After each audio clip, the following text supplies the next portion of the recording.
So there's no point going for a remote job if you don't have the skills to back it up and excel. We think that, oh, the only difference between a remote job and in-person job is I don't have to go into the office. That is so not true. It doesn't matter what role you're doing.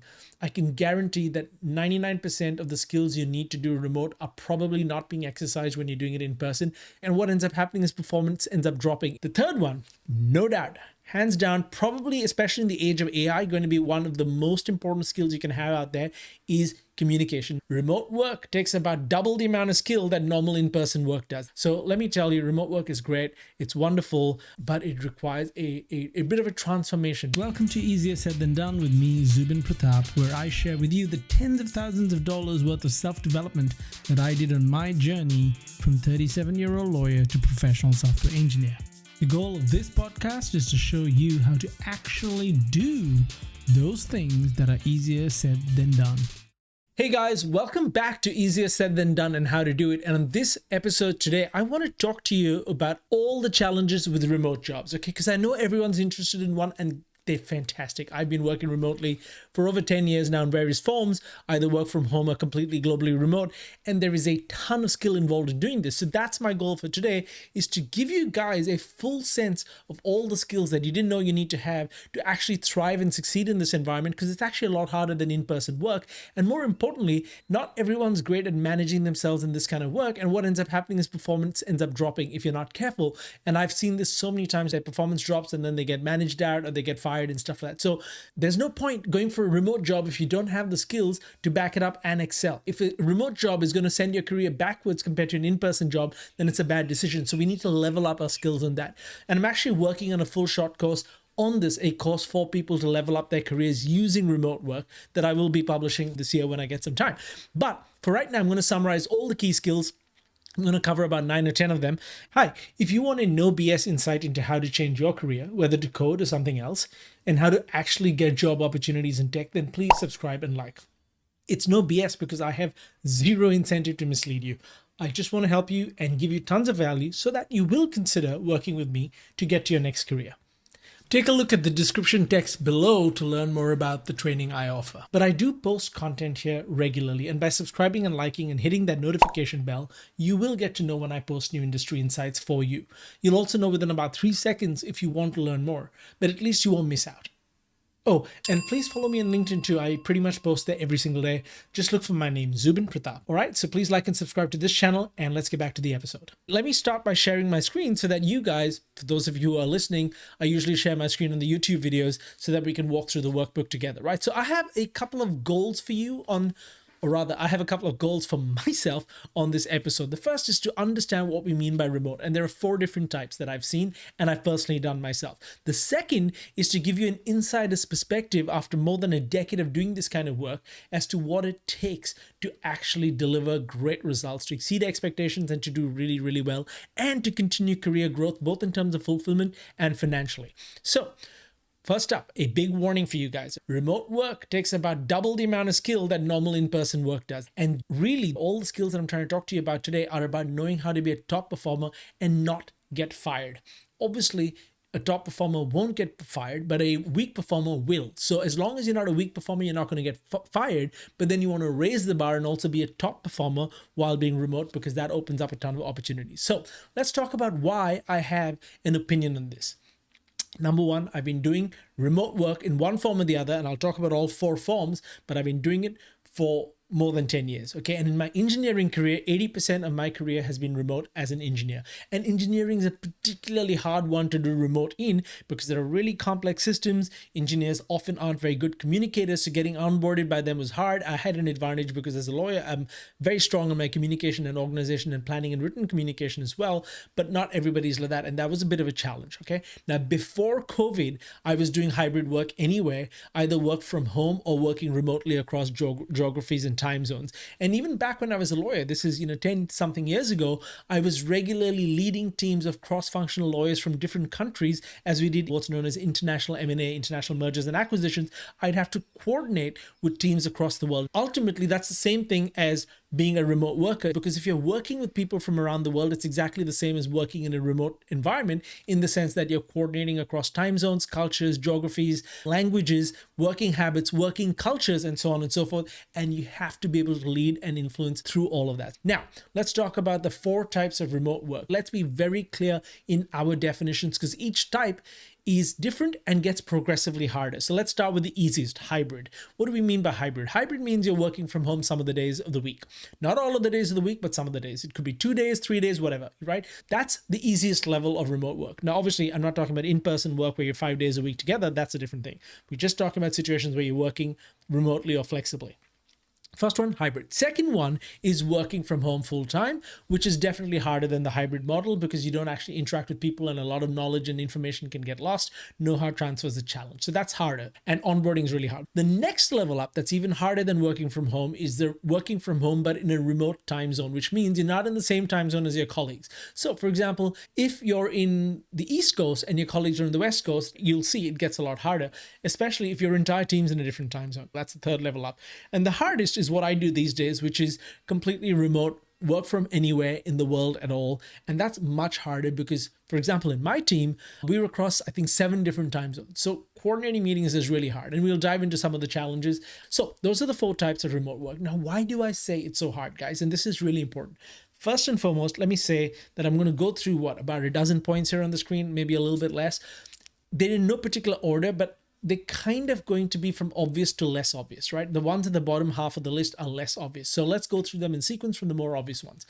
The reason remote can be really hard is onboarding is very hard unless the team is accustomed to doing it remotely. And onboarding means you're starting a new role, you need to get your training, you need to understand who's who in the zoo, you need to understand how the business works, what its operational processes are like, what its strategy is like, how the working culture operates, what the expectations are, what performance expectations are, what communication expectations are, and so on and so forth. So onboarding remotely is very hard because a lot of the training is not what you'd get in person. You're not actively trained the same way. It's a lot of more passive training and self-help training, and you need to have some real good meta skills to do that successfully. Second thing is velocity. You see this a lot with engineering remote roles, but it's true of any role.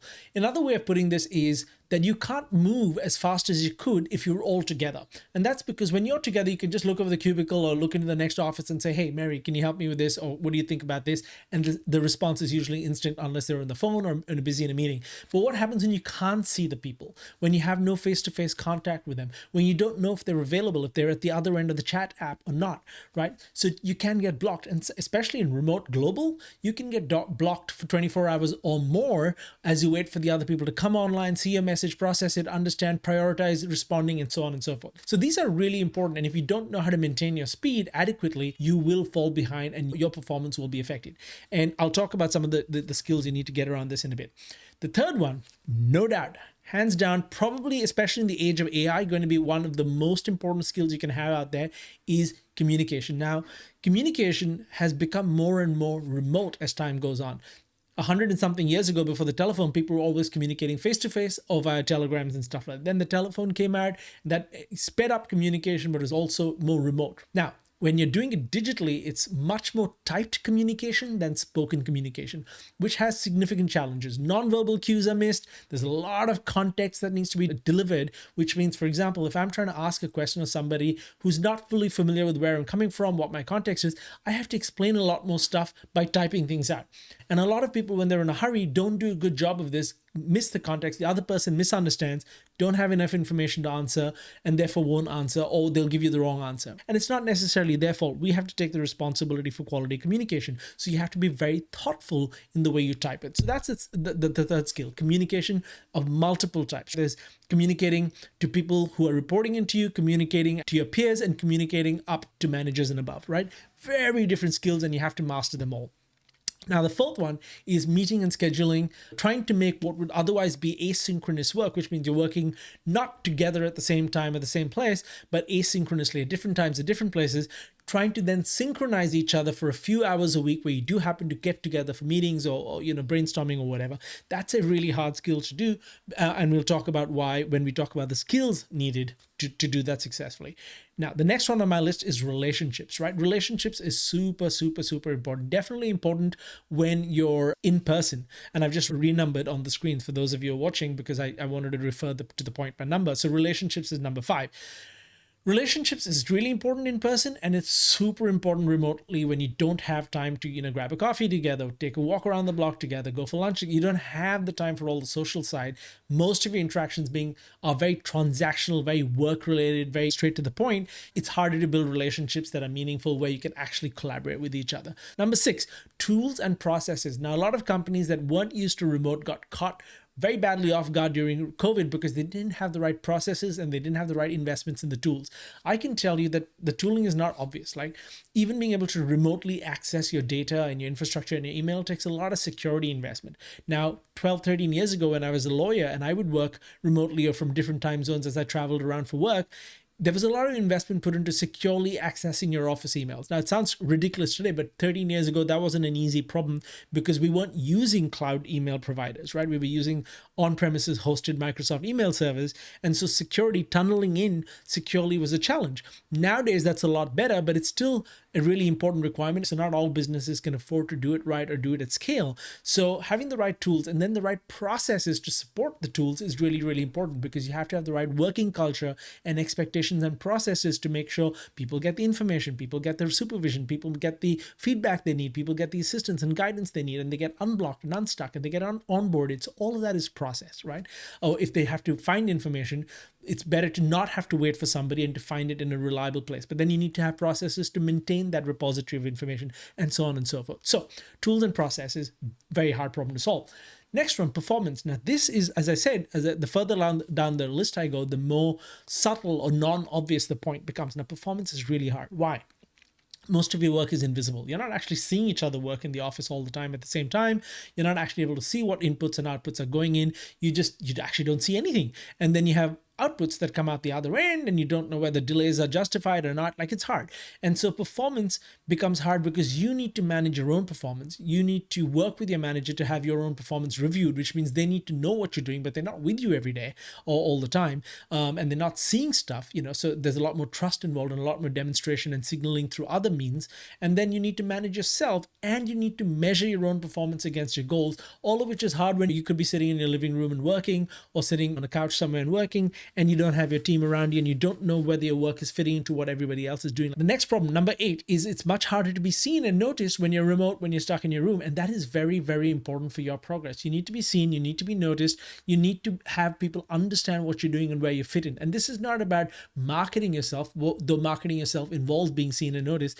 Just having people see and notice you at the physical workplace is a giant advantage that you don't realize until you don't have it, right? Because people don't know who you are. They don't know what you're doing. They don't know which part of the company you're in. They don't know why they should even give you time when they've got 100 other requests like that, right? Once upon a time, always see if someone is busy and know whether I could interrupt them or not, or you'd have someone else introduce you at the office so that you can get your work done. Now in remote, you have to email someone or Slack somebody or send someone a message cold or call them cold, and they have no context, no background in you. And so it's much harder to actually be seen and noticed. And again, it links back to the relationship point. It's harder to get seen, noticed, and build those relationships. Number 9, sort of linked to performance here, but more generally, growth, mentoring, and training is a hard problem to do remotely when the people you're meant to be learning from and trained by aren't in the same place, don't have the same time synchronized with you, and so on and so forth. So you've got to be much more self-starting in that sense. And we'll talk about the skill around that in a moment. And the last one, number 10, is mental habits, mental health, and routines.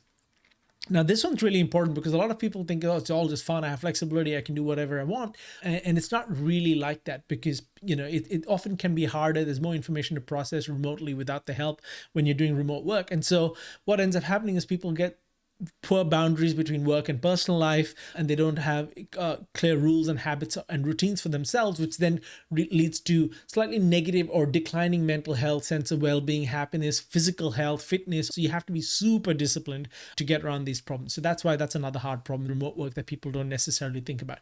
Now let's talk about the special skills needed for each of these things. Number one, I'm going to start with communication and collaboration and team play, because that is so important, guys, especially triply important when you're in a remote work, right? Because you cannot get things done that require teamwork unless you have some amount of credibility, likability, and influence with your colleagues, right? Whether it's upwards, downwards, or to your peers, doesn't matter. You need some level of influence, authority, and credibility. And so when you're lacking relationships and when you lack formal authority and you've never met the person, being able to collaborate with them and influence them and work together with them is a really difficult skill. And unfortunately, most people are not very good at this because they've never had to learn it.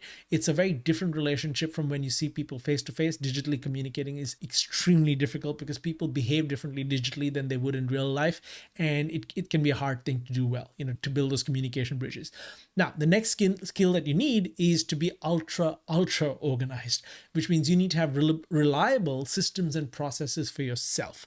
Being ultra organized is all about knowing what you're going to do every day, how to do it, having a process, having a system, knowing where to find the information, knowing who to speak to, knowing how to structure your day, how to block time in your calendar, how to actually run your calendar so that you're actually getting time to do the work and not pulled into meetings all the time. All of this goes into being organized. And by the way, everything I said was in the context of the in-person world. Now amplify that up, twice or thrice, like 100%, 200% in the digital working world, because people can't see what's going on and they're just going to put time in your calendar. They're just going to send you messages and you're going to have all this context switching going on. So if you're not ultra organized and able to process all this information, you won't do a great job. So that's the second skill, being ultra organized. The third one is what I call situational awareness, which means given that everyone's working remotely, given that this is across time zones, you need to be able to say, well, if I need to deliver this piece of work by Wednesday afternoon, how is that going to impact other people? Who am I depending on to get that piece of work done? What time zone are they in? What's their availability like? What else do they have on their plate, right? So you can't actually walk up to their cubicle and speak to them anymore. So you have to coordinate and be aware and be good at anticipating issues and the company priorities and the direction, all while you're operating in a lower information environment than you normally would, because you don't have the visual cues and you don't have the stuff that you normally pick up at the water cooler and stuff like that. So high situational awareness and context awareness. The fourth skill you need around relationship building is what I call social capital, which means for people to be able to work together in teams, they need to like each other, they need to have a positive culture, and they need to trust each other. Building trust and likability and that positive culture is all social capital, and that's very hard to do when it's all done via some Slack message or email.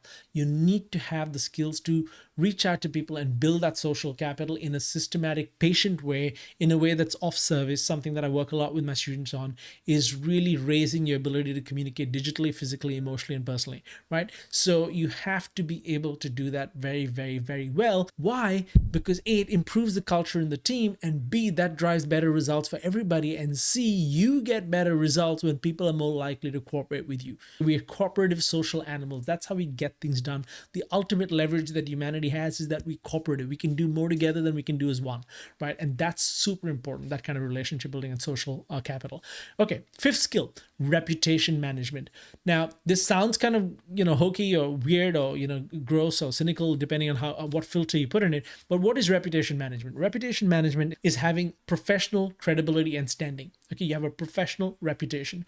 Now, you want to be able to maintain it and improve it over time, which means you need to do good work, you need to be seen as doing good work, and you need to be able to work with other people who do great work so that your work is elevated, right? That's reputation management. We all do it in the context of our day jobs, in in-person jobs. We do it with our families. We do it in every sphere of life. We do reputation management, right? And it's really hard to do remotely when no one is seeing you, when no one is hearing from you, when no one knows who you are. You started at the company, or you've been there a year, or nobody knows because you've been holed up in your bedroom or your living room, right? So reputation management, huge skill. Why? Because promotions will depend on it. Opportunities will depend on it. Your own happiness and growth will depend on whether you are actually moving closer and closer to your potential, whether you're being more creative, whether you're learning a lot, whether you're growing every year. All of that kind of comes down to reputation management as well, because people will give you opportunities if you have the reputation for being credible, solid, dependable. which means you won't get opportunities if nobody knows you and nobody knows that you are those things. So that's why reputation management is so important. All right, skill number 6 is being very self-directed, which means you take control of the situation and what you need. So you're in charge of your growth. You take extreme responsibility for your growth. You take responsibility for setting your own boundaries while being flexible. So it's a tightrope there, and you need to have the routines and habits that'll make you succeed. So going to the gym regularly, or having a meditation practice, or having some space between your workspace and your personal space, more time for your family, and other things that matter to you, drawing those boundaries, right? So you have to be very self-directed and take full responsibility for that. You also have to take full responsibility for troubleshooting. So when you get blocked, when you can't find the answer, when you don't know how to do something, and you can't just wait for everybody to come online, you need to still try and make progress. You may not succeed, but you've got to try. And that means you've got to be very good at troubleshooting, at thinking independently, at trying things, at taking some risks, being not afraid to make mistakes. A lot of that sort of responsibility around your own actions to move things forward is really important. That then links into the subpoint D in 6, which is being autonomous, right? We mean learning on your own, being self-directed in your learning, being self-directed at being able to try and solve problems that others haven't solved that are going to impact you and your deliverables, actually acting without anyone telling you what you need to do on your own initiative, without other people saying, do this, do this, do this, do that. You should just take charge and do it. And you really need to do that in a remote job, regardless of your level. You could be starting out at an entry level and you still need to be autonomous, because you will not get the level of support you think you want or probably need compared to in person. You will get a lot of support in a well-run organization, but it's not the same as in person. So you need to be more autonomous to compensate for that lack of direct face-to-face time. And which also means you need to be really good at handling ambiguity and uncertainty. If you don't know the answer, you need to be okay with that and figure out how to find out what you don't know, autonomously, through self-direction, through taking personal responsibility. So handling ambiguity and being able to operate in an environment that is ambiguous can be very stressful for most people who are not accustomed to doing it this way. And we think that, the only difference between a remote job and in-person job is I don't have to go into the office. That is so not true. It doesn't matter what role you're doing. I can guarantee that 99% of the skills you need to do remote are probably not being exercised when you're doing it in person, and you just did not know you had to do it, or you did not think about it. So whatever it is, being able to handle your emotional state through ambiguity and uncertainty is incredibly important. That's part of being self-directed. Skill number 7 sort of links to the previous one a little bit. You can see there are overlaps, is mindset. You have to have a growth mindset, not a fixed mindset. You have to have a mindset of the owner, not an employee. And I say that loosely. Obviously, you're not the owner of the business, you're an employee, but you have to have the mindset of someone who takes ownership. That's what I mean by that. So you have to have the mindset of positive, can do, go get. Yes, there will be setbacks. Yes, I will fail. Yes, I will make mistakes. Yes, I'm going to get stuck, but I can figure this out. I have a growth mindset. I'm going to keep learning. I'm going to keep getting better. And I'm going to take responsibility for trying to keep moving forward, even though being remote is hard and difficult and there's lots of frictions and you don't get all the support that you'd like to have. So that's mindset. And the last skill is you want to be super flexible and responsive. Why? Well, if you're working across time zones, sometimes you're going to have to do calls really late at night or really early in the morning, so that everybody is sharing the burden of the time zones. Now, this happens a lot with my team, and we do a great job because we have a wonderful culture, and we're all trying to be fair about it. We're all trying to say, hey, this may be after dinner your time, or this may be super early and may impact school drop-off, or hey, this you've done 2 late nights in a row with these meetings. Let's try and change it so that it's another time for you, so it's a little more relaxed, and take some time off around it or whatever. Like, there's all this working together and collaborating to be flexible and responsive while at the same time maintaining forward momentum. And that requires a strong culture, but it also requires us individually to be flexible and responsive while at the same time being very wary and careful of our own boundaries of what we will and will not do. And you need to flex. So someday you may not be able to go to the gym. Some days you may not have the distinction between personal time and work time as well drawn out as you'd like. And that's because you've made that choice for that day, because the work is important, the meeting is important, and you made that choice. But you can't always make that choice, because then your boundaries go down the toilet and you then really don't have proper boundaries. So you need to constantly balance that, which means you need to be flexible, responsive, while at the same time taking ownership for your own boundaries. And that's a really hard skill, because it requires a lot of thinking. Is this important? Is that important? What do I want to prioritize today? And being prepared to shift every day on your priorities. You're constantly juggling things all the time to figure out what is right. Now, of course, I'm making this sound like a lot more work than it actually is, but it's not like this all the time. The point is, these are habits that we've probably not developed in in-person work. Some of us have, depending on the level we've been at or the kind of work we've been at and so on, but not everybody. And so it's really important that if you're switching to remote work, to be psychologically prepared for these new behaviors and adaptations and skills that you're going to need to actually thrive and enjoy and make the most of a phenomenal opportunity that is remote work.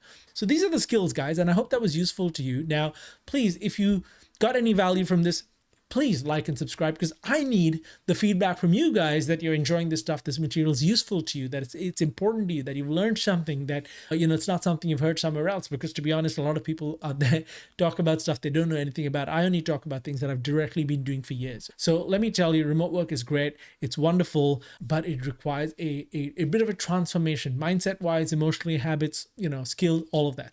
If you liked it and you got value, please like and subscribe and come back for more. Leave comments, please leave comments. Ask questions. I'd love to answer any questions you have about this and guide you through whatever you're going. Thanks for tuning in, and I will catch you next time. See you guys.